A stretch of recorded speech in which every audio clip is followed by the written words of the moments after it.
Okay. Well, hello, everyone. For those of you who have been here for years and years with Peggy, every single week, she's decided to step down a little bit. She was going to get step away from the show altogether, and she told me that. And I just so happened had been thinking about starting a show of my own. So when she told me that, I didn't even think anything of it. I'm like, oh, that's too bad. And but then I was in meditation. A couple days later, I'm like, duh, like I want to start a show. She wants to stop the show. She already has real estate investors who I like to network with. So why not just take over? So her and I are actually going to work together on it. And so maybe we'll tag team and see how it goes. So I'm excited about this. And I'm just so incredibly grateful that Alex has agreed to come on for my first show. Like I met Alex a few weeks ago in Las Vegas at a wealth event. And I just absolutely fell in love with him. I love everything about him. Um, I had been studying A Course in Miracles for the past few months, and he hosts this Course in Miracles Zoom twice a week, which is absolutely amazing. And he just has a heart to help everybody. He's offering free education for multifamily real estate investing. He wants to just see everybody win. So he's going to tell you his story about how he went from 0 to 800 units. So thank you so much for coming, Alex. Take it away. Thank you both for having me. Thank you, Peggy. Thank you, Kathy. Honored to be here, and of course, anything that I can do to support the growth of this community, I'm all here for. So, love it. Yes. So maybe just a little bit about me. I'll just share. I grew up in New Jersey, and I went to Rutgers, Newark. I was actually there for like 10 years, but I was able to leave there buying my first property. It was a triplex, and I used my own money for that. And I bought it towards the end of 2028, 2000, 2008, 2009. And so I got a really good deal. I bought it for 220,000, and within like a year and a half, it was like 660. So I cashed out of that, and I bought two restaurants. And those two restaurants actually would bankrupt me basically. I lost both restaurants, and I lost my house, I lost my car. Verizon dropped me, and I took everything. I moved down to Florida. So I know what it's like to start from the beginning. I know what it's like to start below the beginning, to be from those places, and I wouldn't wish that upon anybody. So yeah, a big part of my journey is really just educating people on how to get into the real estate game and then also how to scale. So I personally feel like no matter where people are in their real estate journey, there's something that I can do to support. Whether it's just a motivational story or just like guiding them along the way. So yeah, I love teaching and yeah, just sharing and inspiring people into what's possible for them.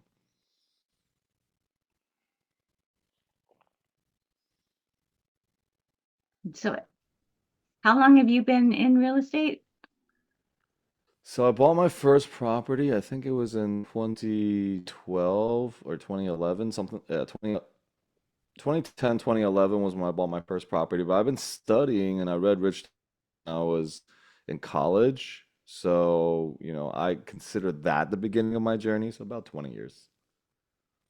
Wow, awesome. So Yeah. you got lots of experience under your belt to be teaching others all about it, huh? So what were you doing that you were able to afford to buy the units while you were in college? How were you earning that? Yeah, so I worked for a Forex company. I traded Forex. So I had saved up a little bit of money and buying a triplex for 220,000 was like a no-brainer. And where I bought it and I did a ton of research, and I knew I wanted to buy it where I was, right in my backyard. So it was actually in Newark. And I knew I could rent it out to college students. So yeah. Great. So do you want to talk about anything in particular? Yeah, I mean, I can share my journey and the mindset across from each stage that I felt like from when I bought my first one, and then when I lost everything, and how I went from 0 to 12, leveraging partnerships and JV, and then how I went from 12 to 800. I mean, I can really share anything, along the way. I love to just kind of make it And what even about your miracles? A Course in Miracles. Yeah, how did you start that? Yeah, so Yeah, A what Course in inspired you? Miracles. Yeah, what inspired you to begin something like that? So from a really young age, I've always been like a seeker, of something different. I felt like the system was like there was something wrong. I grew up half Catholic, half my family was Catholic, half my family was Buddhist. And the Catholic side of my family was constantly shaming and guilting me to go here and there. And, there was a lot of that. And the relationships that I saw, like between, my family on the Catholic side was always really intense, super intense. And then on the Buddhist side of my family, it was so peaceful. I was like, oh, I feel so like welcome here. So when at one point in my life, when I was probably in my like middle school, around that time, I was like, yeah, I'm really not doing this anymore. So I would go to church, they would bring me to church, and I would just run out of there. I would run away. Bible study classes, I would run away. And yeah, I just started to study under my uncle, and he was actually my grandfather was a Freemason. So in in Taiwan, they had they were teaching like Buddhist philosophies, Buddhist principles. So I was really attracted to that. So growing up, I would read books. I would read like Ram Dass. I would read, a lot of spiritual teachers, and just kind of try to find, why do I not have peace in my own life?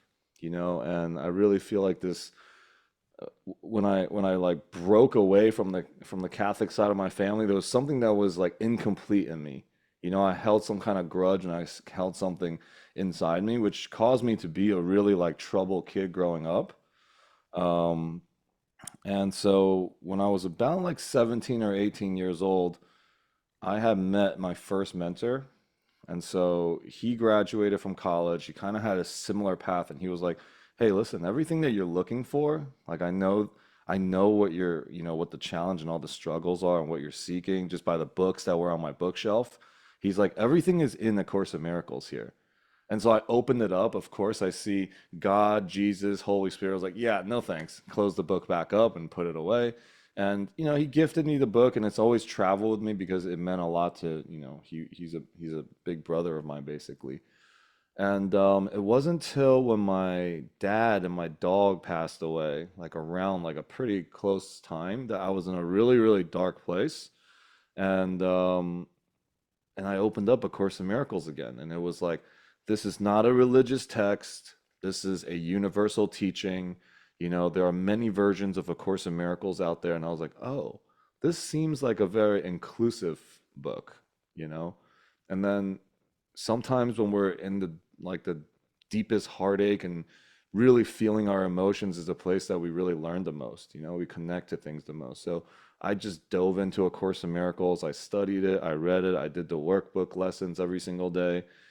And it brought this, when I was able to accept just the words, the symbols of Jesus, Holy Spirit, and God, it changed my whole world. All the anger and all the stuff that was inside me just dissipated. There was no more like, I didn't feel like something was missing anymore. So yeah, and I've just been studying A Course in Miracles for many years, and then I decided that I was going to do a Zoom to do like a reading together, basically. And then so that's just been going on for like 7 years now, and I feel extremely blessed for that community, of all the people that held space for me, and I get to hold space for them during challenging times of our lives, just using the teachings of A Course in Miracles. And so, for those of you guys that don't know what A Course in Miracles is, it's basically this spiritual textbook, um, and it just talks about like how to find your own inner teacher. Using Western and Christian languaging, but how do you find your inner teacher? How do you trust yourself? How do you have more faith and find more peace in all areas of your life? So How has yeah. that helped you with your real estate investing? Like, because usually Oh, people feel a well, lot of stress involved. So knowing that all there yeah, is love and everything else is an illusion, is that helpful? yeah, the course uses all relationships. It shows us, it's basically presenting a case, like looking at all the different ways we do relationships and how each one, when we put like when we make each relationship like special, it calls it, that means like my happiness is dictated by your actions, what you do and don't do, or I'm upset because you do or don't do something. And every time we do something like that, eventually it turns into conflict, because of how the ego plays in there. So Course in Miracles has taught me how to deal with my partners, deal with investors, in really, really challenging times when, I almost not close deals. I'm like literally just praying, for something. And it's interesting. I say this sometimes. I'm like, you do real estate long enough, you'll meet a moment where you're gonna pray and you're gonna find God.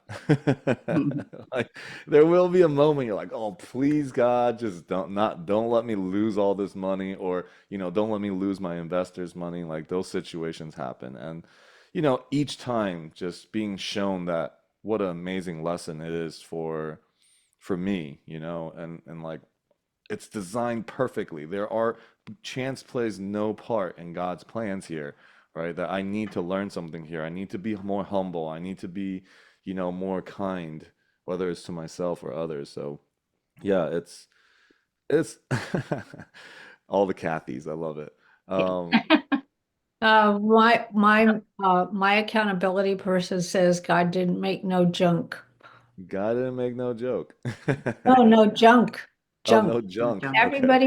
Everybody's a brilliant mind, no matter who they are. They just Yeah. treat I themselves that way. Yeah, I really believe that too. I think just the fact that each one of us exists, like there's like so much value. I mean, we're like one in a billion chance to even exist, right? Like even biologically. So the fact that we're even here, like we're meant to do something. I talk about leadership a little bit in my community, which is, um, I believe that right now in the world and in all relationships, especially I feel like in the one with my wife right now, is like we need to learn how to lead, and lead not like projecting what I want, but really to empower and to see the light and to shine the light onto others to guide them.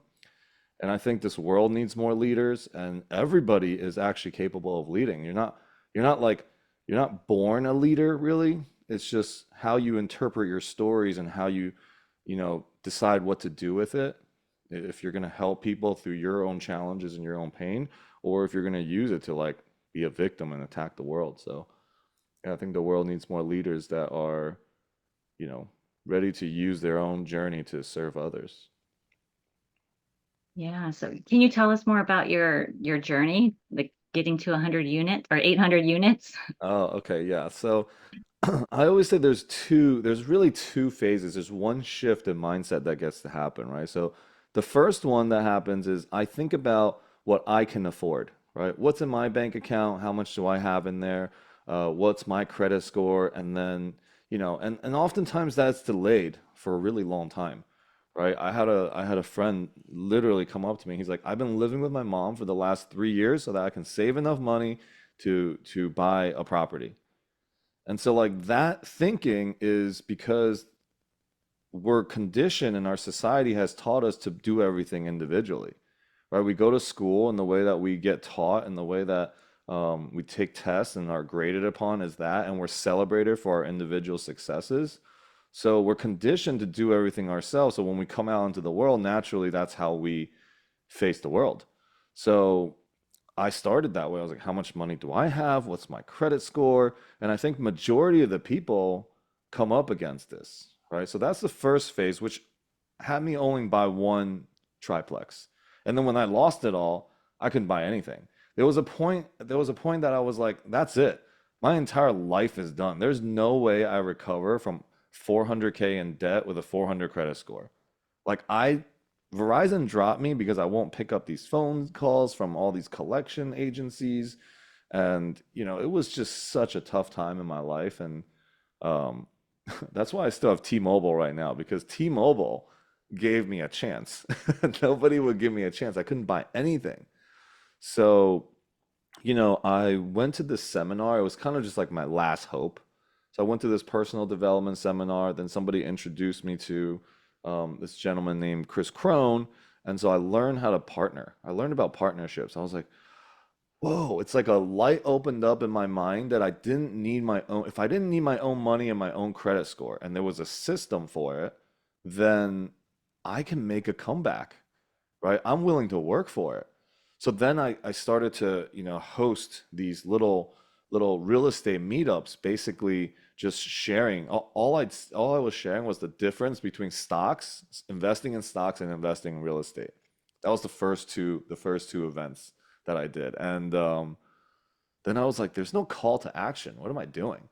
So the third event, I was like, if you want your money to work for you and you don't want to do the work, or if you don't want to learn it, I will do the work. I will find the deal. I will manage the deal. We can go 50-50. And so somebody raised their hand. I was like, holy crap. They're like, I'll invest. I'm like, okay, well, also, I don't have credit for it, so you're gonna have to use your credit too. And he's like, okay, I'll still do it. Right. So he was the first one, Michael, this gentleman, Michael, and he invested with me in my first property that I didn't use any of my own money or my credit. And we killed it. This was during like 2012 or 2013, something like that. And it was doing amazing. And I was like, okay, do you know anybody? I was thinking if I was going to ask him for a referral, I better have some kind of affiliate. So I created another affiliate, which was if, whoever invests with me, obviously with their money and their credit, I would do 50-50. And then whoever referred the referral gets 50% of my share. So it was like 25, 25, 50. And so he referred me to somebody else. We bought a property. They both referred another person, and we bought two more properties. And within 9 months, I bought 12 properties. Wow. Yeah. But that was it though. I was maxed out. I was like, I'm working full time here, and I was able to generate about $20,000 a month on my side and then paying out 20 grand a month.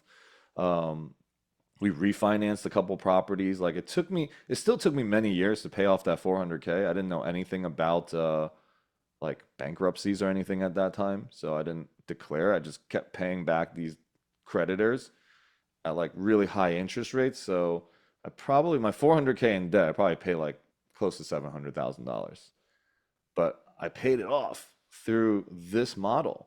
So when people tell me that they can't do real estate right now, I'm like, you have no idea where I had to come from to make this happen.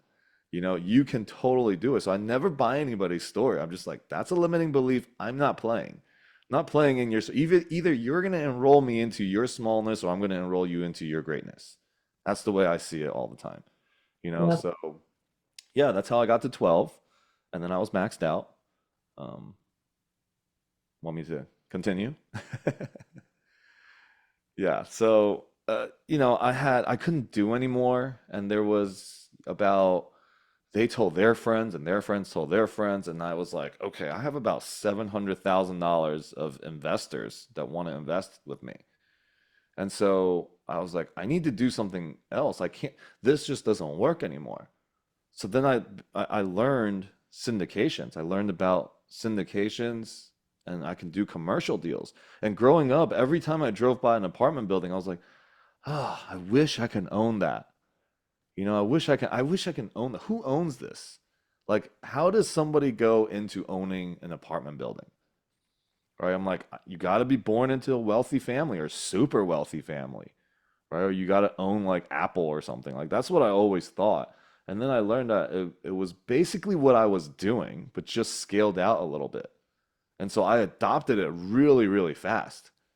The first deal that I bought after that was a 42 unit industrial storage deal in Savannah, Georgia. And I put the 700K of my investors in there, plus another 300. And I was like, whoa, I just raised $1 million. Like, $1 million.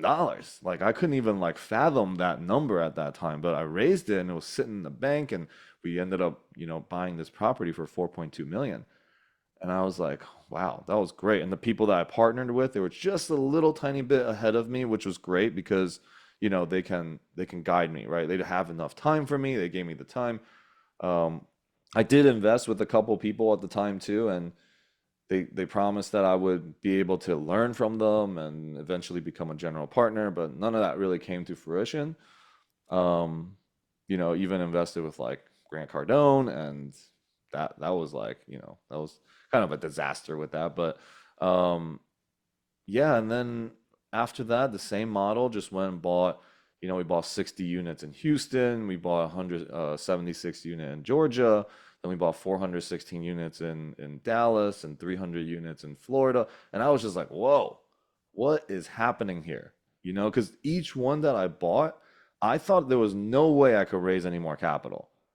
And just because I closed it, all of a sudden people came out of the woodworks everywhere. And so, like, within a very short period of time, um, I had committed to, at that time too, I was really committed to teaching people how to do real estate. So I run this like little webinar called Upstream Initiative. It was an upstream mastermind, and that was the way that I got there is an interesting story too. I uh, I had moved to Peru during COVID, and when I came back, I was gonna grab our stuff and move down to Peru for good. Right? I had 12 properties. I'm good. I don't need to do anything else. I had a manager managing all of it. And I went to Publix, I went to Walmart to kind of buy some stuff, and it was like the elderly working in there. And that just like that sat with me wrong, because like growing up, especially in like Asian cultures, like my mom would never work in a supermarket or anything like that. Like I will scrub toilets for 24 hours before that happens. And I was like, we live in the wealthiest country in the world, and somehow our elders who were the steward of this place that gave us this amazing land, and we gave them this strategy to invest, and they come out and have to downsize and then now have to work in supermarkets and places like that. I'm like, something's wrong with our system. I was sad and angry at the same time. And I just made a commitment right there. I was like, we're not going uh to Peru. Like there's no way that I'm like standing for this. And just a huge calling for me to just teach people what I was doing. So I started a little webinar. It was like 3 people the first time, and people were like, "Oh yeah, learn about real estate." Then it was like six, then seven, and then within like, a pretty short period of time, it became like 170 something people. I was like, "Whoa, what's going on?" And I was committed to networking and getting to know everybody. So for that year, so the same timeline that I was raising and closing all those deals, that year I made a commitment to do 11 Zoom calls a day. 11 Zoom calls a day. So for a whole year, I did 11 Zoom calls every single day, and that equated to $10 million raised from retail equity. Which is like, it's it's hard, but you gotta be. I mean, it sounds easy, and people are like, "Oh, wow, how'd you do that in a year?"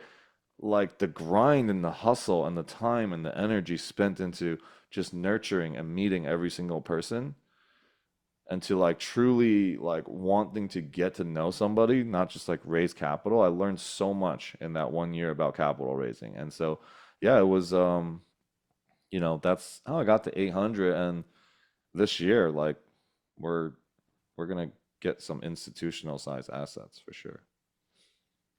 Congratulations. Thank you.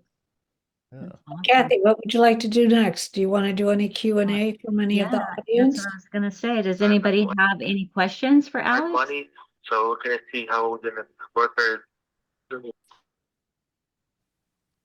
Just Oh, kidding. no.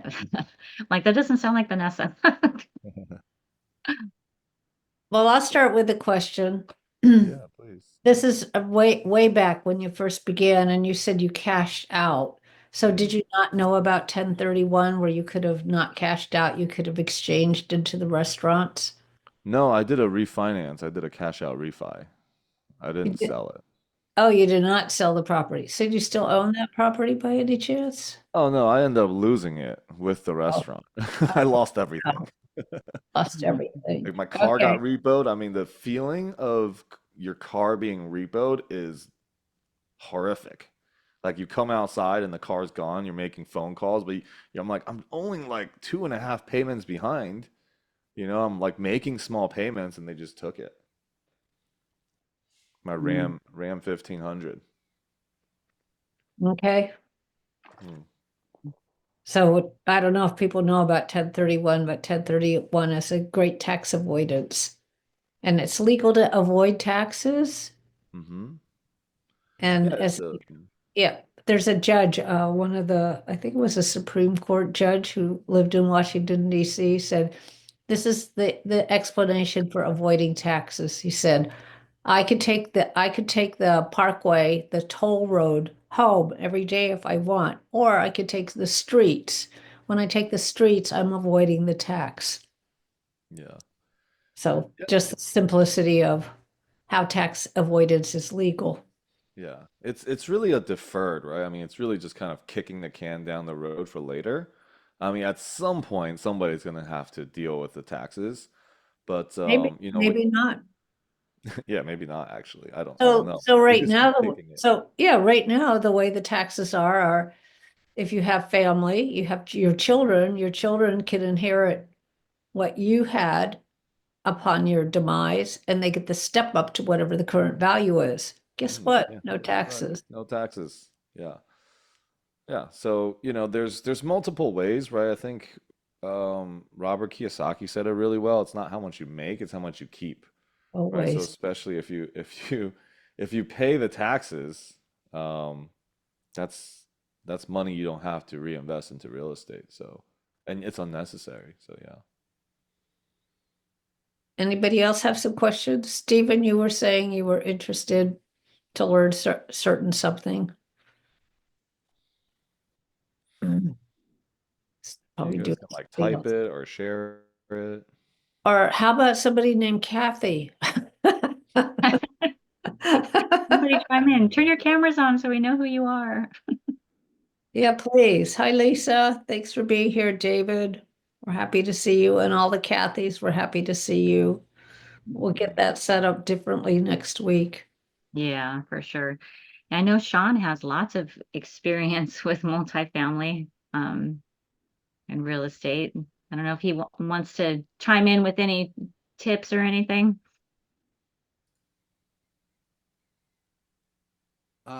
Well, I loved Alex's story, and I can relate. When you hit rock bottom, Alex, I remember being in a similar situation. I won't bore everybody with my story, but uh, it's a, it, you. I remember being in a place where I literally had $4 or maybe it was $6 in my wallet. My checking account was overdrawn. I had a tremendous amount of debt from I had gone to business school, and I owed a bunch of money. I mean, well, yeah, I just said I had a tremendous amount of debt, and I didn't know how I was going to eat. There's a whole story behind how I got to that point, but I just remember thinking, I am a failure. I'm just horrible at whatever I do. And I was at a point in my life where I really had to think, what what have I done? You know?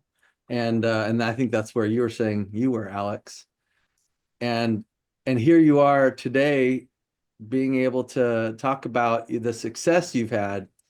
And the success is awesome, but being able to get back up after you fall, I think that is the biggest part of that story. It's not where you are today, it's where you jump back. I mean, maybe jump back up isn't the right term. Maybe it was a crawl, but to you, but you stood back up and you kept going and you fought through it. That's the part of the story that's so inspiring. Yeah. And so, anyways, props to you. That's a great story. Thank you. I I don't know. appreciate I don't have any tips per se, Kathy, about multifamily. My family and I do multifamily development, ground up construction mostly, and we also manage the properties. We hold long term. We typically don't sell, and I'm doing that in the Dallas Fort Worth area. I would love to buy something actually this year, either in Dallas or Austin. So that's cool. What do you want to buy? Like some kind of institutional size asset, 50 million and up. Well, I just heard about a deal today.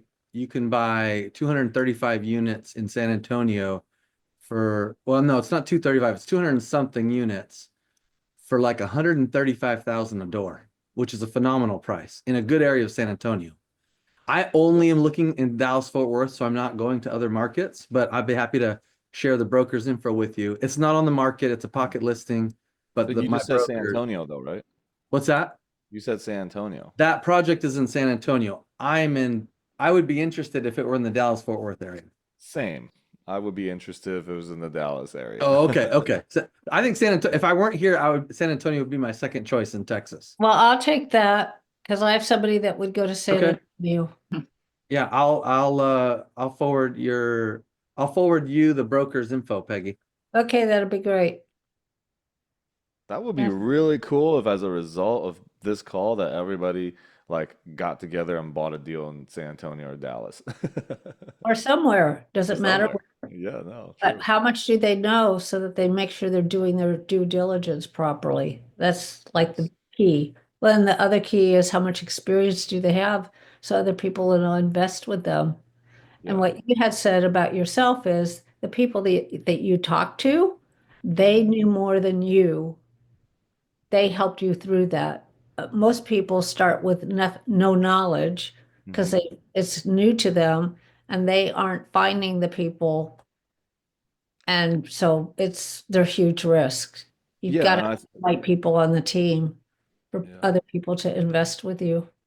Yeah, I definitely think that being in a community like this, right, it actually creates a layer of protection too. Like, A, you have people that are more experienced. B, all you have to do is ask around, you know? A lot of people fall into scams and get into bad deals because they didn't have anybody to ask for counsel. Well, And that's what so we do. We're there I to love counsel it. people. Yeah, that's amazing. We want to make sure that their deal's right for Hmm. them or whatever their path is to grow their portfolio. So yeah, Yeah. like One other thing that I was impressed with is you said you did 11 Zoom calls a day. a day all year. Hmm.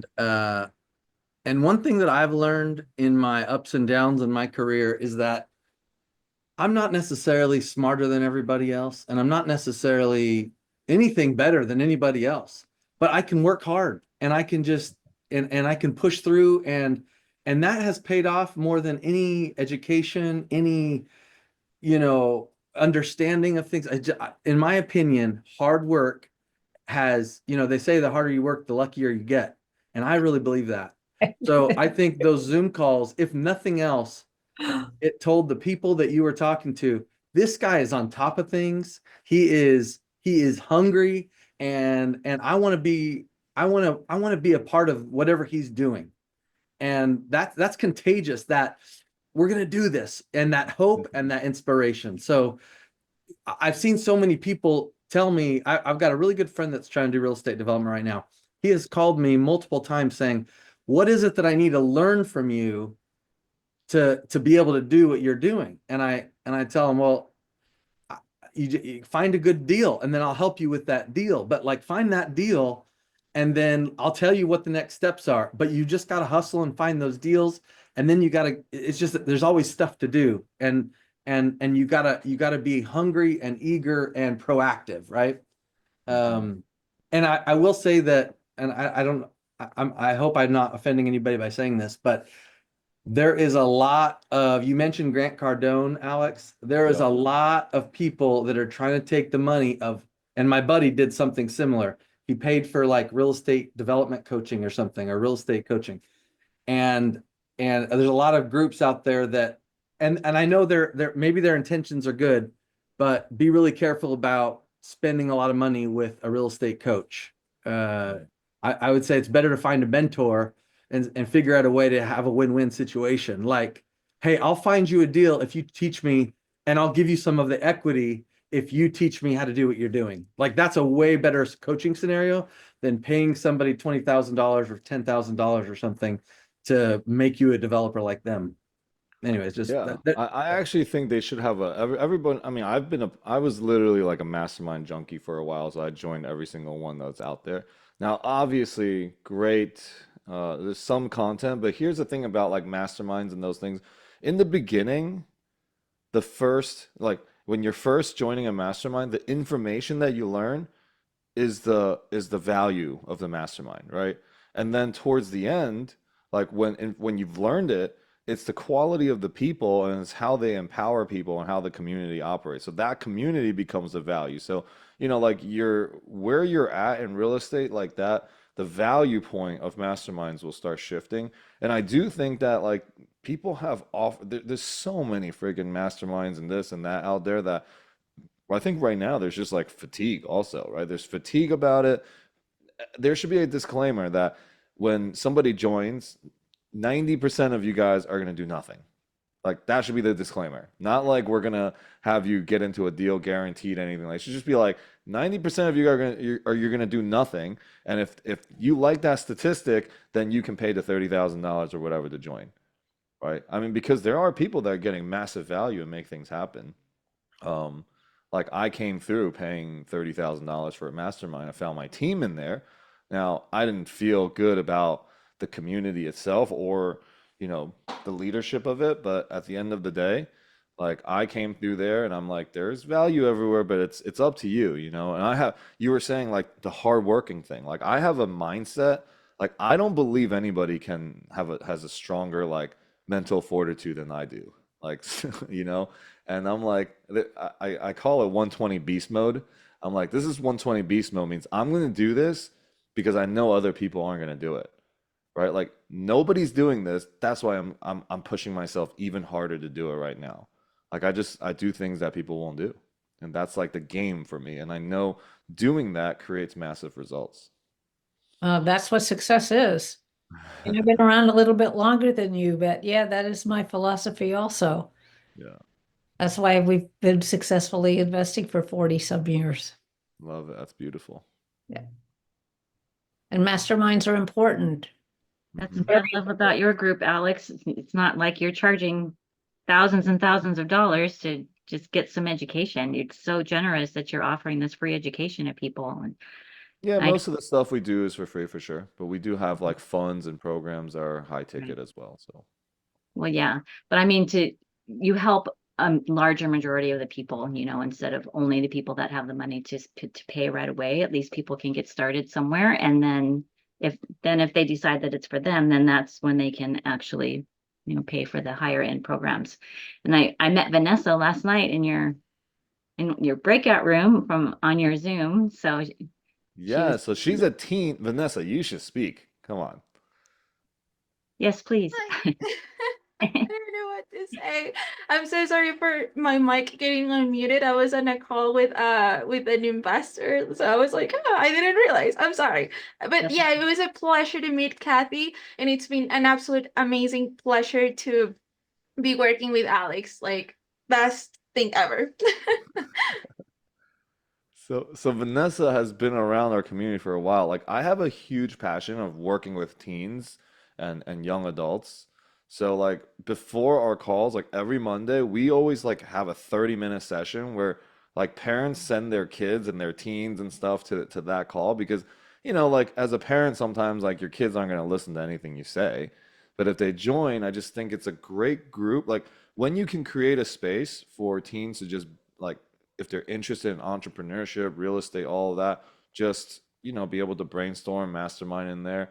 And so I take that same process, and I'm also like bringing this mentorship thing into like foster kids and kids that are aging out of foster homes and rescue from human trafficking. Like all of that is what I'm doing here in Vegas as well with St. Jude. So I believe I'm going to create something really, really epic across the country for these kids, these teens. Great. Great. And then do you also have retreats? Yes, so I mean, there's so many different levels of things I do. Like when we go into retreats, it's all personal development type of stuff. It's like there's not even real estate being talked about in there. It's just all about growth, all about relationships, and you know, from all different areas, like relationships, like with your spouse, relationship with your kids, Yes. like as a man, the masculine and the feminine, like we do a lot of things in those spaces. And then we do a lot of things in nature as well, like hikes and stuff like that. Like Mm, I go to Peru, I go to Montana, go around different places. that's great. Yeah. Also, Tina is a rock star real estate agent. I met her through a Course in Miracles, actually, a few months Who? ago, and we've been in a 5 a.m. club together. We actually start at 5:30, so we start with meditation and do Wim Hof breathing and talk about our goals. So um, yeah, I Great. just wanted to shout her out. Thank you. I'm grateful to you for inviting me to this today. Yeah, you're welcome. Interesting. If anybody needs a real estate agent, and she's in California, but I bet she has connections everywhere that she can connect you if you need any help. Great. So I don't know if you all know what Kathy does, but Kathy works with in the insurance world. And part of what the policies do is they build a cash value, and out of that cash value, you can then borrow against your account as compounding interest and invest that in. We like real estate, so we're going to say invest in real estate and have it make even more money, and you could grow it faster by borrowing against the account and then investing it in some double-digit real estate. And then what we do as the nest egg builder is we work with people who are looking to invest. One is we have a mastermind which teaches you how to do your due diligence, and we have you create a due diligence list and then vet out what we call vetting out or checking out to see what the property that's being offered has, what it's missing. That's what we really look for. What's it missing? And then kids who come are free. All kids under 18. We love kids. We think kids should start learning at the age of 3, and we found that children that do learn by the age of 3 are able to start supporting themselves by the age of 10 when they're Whoa. taught how to do all these things. Because people like Alex, who have their own company, can hire their kids, give them a broom to sweep the place out, and then all the income they make can go towards their insurance policy and towards their Roth IRA. So by the time they're getting out of college, they've probably got close to $1 million or thereabouts. Parents don't think about that until it's time to send them off to college, which is I know. late. The Always time late. value of money. The time value of money is the most important math there is in your life. And most of us don't learn that until we miss that time value. Most people start looking at when they're about 40 or 45 or closer to 50, and that means you've lost 50 years of investing and Mhm. growth. So, like that. Yeah. Yes, And I think absolutely. it could That's be why I'm. it can also be fast too, I think like you can scale pretty quickly if you learn how to leverage, right? Like you got to learn Right. how to do all of this, finding deals so that you can scale without using your own money, without using your credit, things like that. I think that's really important. It's not even like a thing to learn, it's a mindset, right? Like people actually don't have that mindset to Well, partner with because they're people. not taught it. They're taught, like what you were saying, individual. It's part of the book that I'm writing. I've got a chapter on that. Like you can't do it by yourself. And then the other part of the perfection, there is no such thing as perfection. You're perfect the way you are. Hmm. And we're the ones that say what's perfect and not perfect. So then what is our life about? Our life is about attaining what we want to attain, and how you get there is what matters, right? By pulling up your bootstraps and going forward, picking up the phone and calling 10 people a day or whatever it takes, and keeping your word to yourself, which we find is what most people don't keep, is the word to themselves. Yeah. Hey, Yeah. You want to change your Alex, life. what were the Zoom calls? Were they all investor calls mostly, or and how did you? I'm just curious how obviously you were just hustling and figuring out ways to meet people and talk to people, but these were potential investor calls, and you're Uh, emailing them saying, "Hey, can we set up a Zoom call to chat about an investment opportunity, or what was that? So I had a call very similar to this, right? I just had a Zoom, something like this, where I was just teaching people. First, it was just single families. Then it was, partnerships and how to do it. And then I closed the storage deal. Then it was commercial. And so, like, as that was progressing, people were telling other people about joining. And then I was inviting, you know, bigger speakers to come in. What I found a lot of times when I was bringing like the speakers in too was like, I was becoming like a lead magnet for them. They would come in and they would drop their stuff, and then like everyone would go to their conference or go to their thing. I'm like, huh, this is interesting. I'm like building the stage, and then I invite them in. And they It's go kind of, away. it's just like I don't really know what I'm doing with this. So I just kind of stopped doing that a little bit. I only brought people in that were service based to the space that like, a CPA, somebody that was doing, social media marketing, CRMs, not really anybody else that was like in my space, right? So I started to grow, I started to curate the community a little bit more. And from these same calls as people were joining, I would just drop my calendar in there and I would say, hey, I'm doing like my calendar's open, but it fills up really fast. So if you want to like chat about deals and how to do what I just did, let's just, set up a call. And so I would literally every Monday for the last 3.5 years just host this call similar to this Zoom, right? And just drop my calendar and people Hmm. that come. And then I always invite people to bring people here because I'm like, if you want to get value out of a community, you have to be of value. You have to contribute first, right? Like if you contribute, if you come in like, what's in it for me? Like you're not going to get anything. You have to come in here like creating the value for you and others, be the source of that. And the very minimum step is bring one person to this call next time, right? So if everybody brought one call and then you guys got to network, I do breakout rooms also so people can kind of network with each other. And so if everybody brought one person, like you're doing them a favor to invite them here, and then you're being a contribution to the community, right? This is like everything that I do is very like a Course in Miracles, like it's got to have that win-win. It's got to have a Yeah, triple win. So, that's great. mhm. And by the way, I do have some deals. If you're interested, I'm happy to tell you about them in the Sure. DFW area if that's what you're interested in. Yeah, this year though, I'm interested in like Class A and 50 million and over only. Um, Yeah, my deals are typically 150 units at a minimum, mhm. and they're new construction. I don't know if you are doing new construction, but mine are all Yeah, ground up. as long as they're Class A, I'm in. Yeah. So the reason why I'm saying this too, like it's not like, oh my God, you're doing just I'm being like just doing big things. It's because now I've realized that the place to raise my capital is from family offices and like these funds, and their minimum check that they write is 15 million. So if you don't have a deal that can handle that, I'm not even playing the game, right? I'm gonna have to go back and do the 11 calls a day and all of that versus like I'm trying to make it a little bit easier for You're myself. trying to I feel like scale up. yeah, I've grown up a little bit in the game, right? So I should be able to elevate and I found that like when I was in all these I stopped going to the kind of mainstream uh conferences. I started to be really specific, right?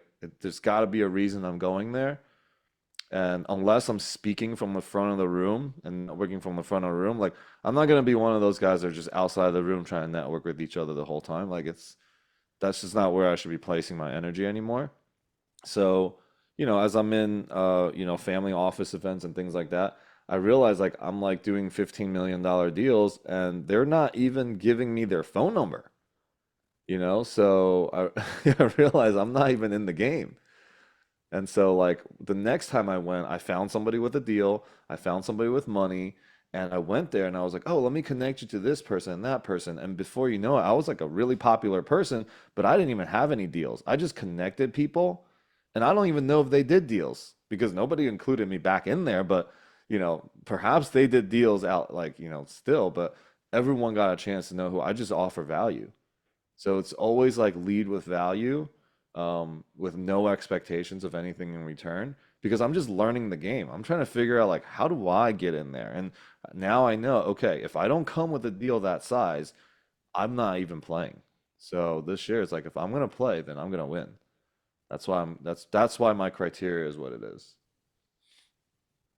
We should talk, Alex. I'd be happy to have you come as my guest to one of the family office clubs I'm in. Great. Love to.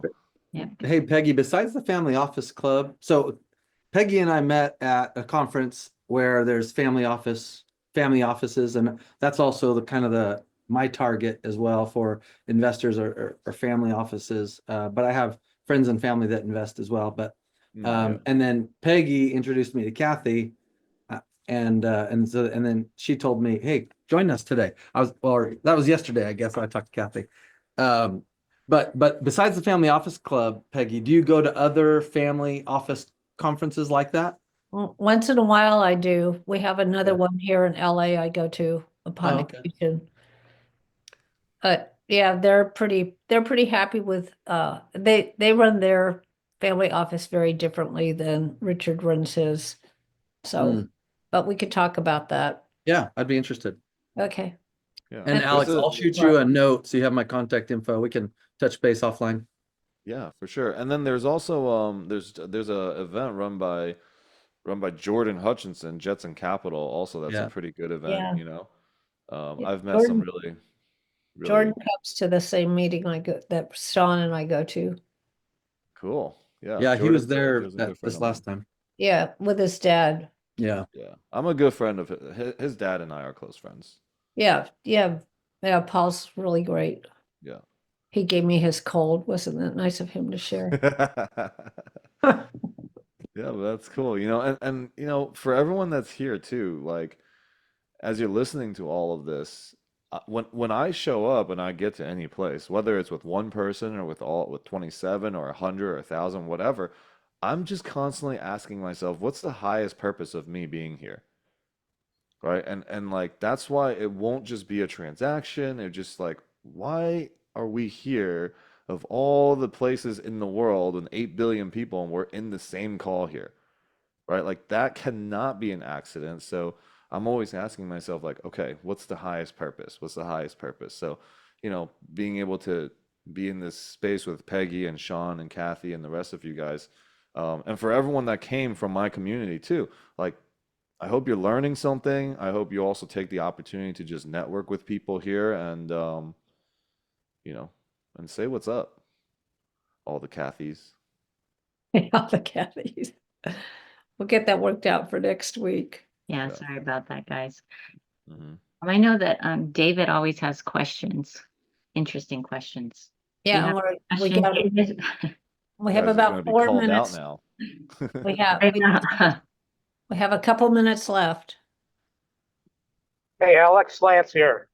Lance, what's up, brother? Hey, you were talking about, and I think it's good for the time of the beginning of the year. You want to opine a little bit on goal setting and the impact of self-imposed limitations and ceilings.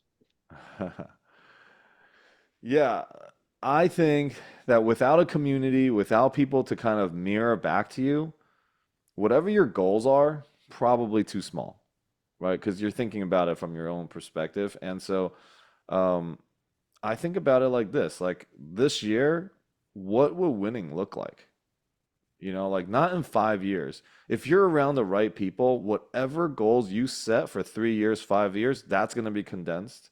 Whatever the number is, that's going to be increased. So you got to be around people. Like you got to like get the most out of different communities that you're a part of, and especially on Zooms. If you can do Zooms like behind the phone, behind the computer, at home in your pajamas, like you're saving so much money and so much time. You don't have to go somewhere, fly anywhere, get dressed up, and you know, it's just boom, network. You know, so I don't know if I answered your question. You said something about goal setting. Sorry, Lance. Hope that supported. Well, that's an important part of getting through your year. Yeah. Like goal set to go to so many networking meetings during the year or join a mastermind or Yeah. whatever it is you want to learn. Find somebody that teaches that. There's Mhm. also a place called SCORE, SCORE.org. Oh yeah. Score. Yeah, and they have all kinds of mentors there. So if you want to Been a open a long time. retail store or start an industrials manufacturing, whatever, I'm sure there's probably real estate people there. So, Um, David, did you have a question or comment by any chance? Yeah, hi guys. I'm driving, so I'm just kind of listening between what I'm doing. But yeah, this is fantastic. Thanks so much for having this meeting. And I do have a question in reference to your students and maybe yourself in reference to the biggest pivot that you've made to what you've learned. And especially your students or whatever, especially if there's an investor who's maybe been around for a few years and maybe wants to scale up from single family to multifamily. What have you seen that's really grabbed your attention on what you found that really made sense and catapult your income and your business? Well, I think for anyone that's wanting to make that switch, first of all, just think about how to get a deal. Like if you actually go into calling a broker and like you'll find out what your gaps are. And as you find each gap, fill it. Right? So if you're going one, you definitely need somebody to guide you. Like don't make mistakes don't ha mistakes are made, but they don't have you don't have to make them. Right? So you can have, Peggy and Sean and Kathy or me or whoever is able to like even be able to ask if this is a good deal is like invaluable, right? Sometimes you don't know what you don't know in real estate, and real estate has so many different strategies, so many different savings, so many loopholes. If you don't know something, it's the difference between $100,000 and like, you could be saving, or it could be a difference of hundreds of thousands of dollars. So as you're transitioning, I think it's important to get around the right people. That's the most important. To get around the right like education, and then start taking action, like small action. Just think about how you got into residential. You had to take small steps, and small wins compounded over time gives you all the confidence, right? I tell some of the new people I'm doing a 30-day no money, no credit, no excuse challenge in my school community, and I'm just recording myself every single day. And I tell everyone, I'm like, look, and I see so many people not willing to call brokers, not willing to talk to people. I'm like, yes, you got to get uncomfortable. But if you call one, be willing to fall on your face, then you call three. By the time you call like five or six, you'll feel very confident. By the time you call 10, you're going to be an expert in your market. And brokers and everyone's just people, right? Everyone's just people. Everyone's trying to make a living. Everyone's trying to make ends meet. So, they're people, not scary. So, same thing in multifamily or just commercial. Thank you. Yeah, Kat- I appreciate that. I'm sorry, real quick. I tend to like to learn from the mistakes that people make or some of the deals and how they turned it around. That's how I like to learn as far as finding out more about those type of deals. Yeah. Yeah, David, he talked about that extensively. So if you listen to the recording, it'll be posted later. Yeah, We're at thank the you. top of- yeah. Sorry about that. No, that's all right. We're at the top of the hour. We need to be respectful of people's time. So Kathy, would you like to close? Yeah, thank you guys all for coming. I'm sorry about your names all being my name. Next time you'll have your own names there. Hopefully you'll come back with your cameras on to hear from somebody else that has some wonderful things to share. Don't know who that's going to be yet, but I'll find somebody interesting for you guys. Thank you so much, Alex, for coming and sharing with us. I appreciate you so much.